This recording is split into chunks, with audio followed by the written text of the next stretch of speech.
एक बार भगवान जी ने खुद ही धन्ना जी की परीक्षा लेनी चाहिए। धन्ना जी के गांव में अकाल पड़ गया था और फिर भी धन्ना जी पूरे गांव और साधु संतों को खाना खिला रहे थे और गरीबों में अनाज बांट रहे थे। लेकिन धीरे धीरे उनका भी भंडार समाप्त होने लगा।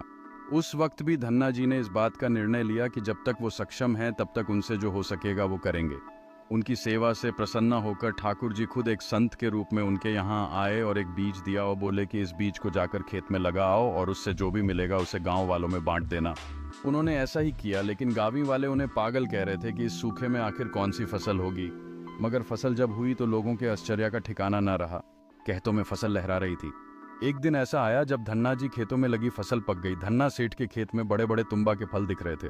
धन्ना जी से सोचा, अब दान करने को तो कुछ है नहीं, अब इन तुम्बा से कमंडल बनाकर संतों को दिया करेंगे। धन्ना जी खेतों में लगे सभी तुम्बा के फल तोड़कर घर ले आए। घर आकर जैसे ही उन्होंने एक तुम्बा को कमंडल बनाने के लिए काटा, उन्होंने देखा यह तुम्बा हीरे मोती जवाहरात और कीमती रत्नों से भरा हुआ था।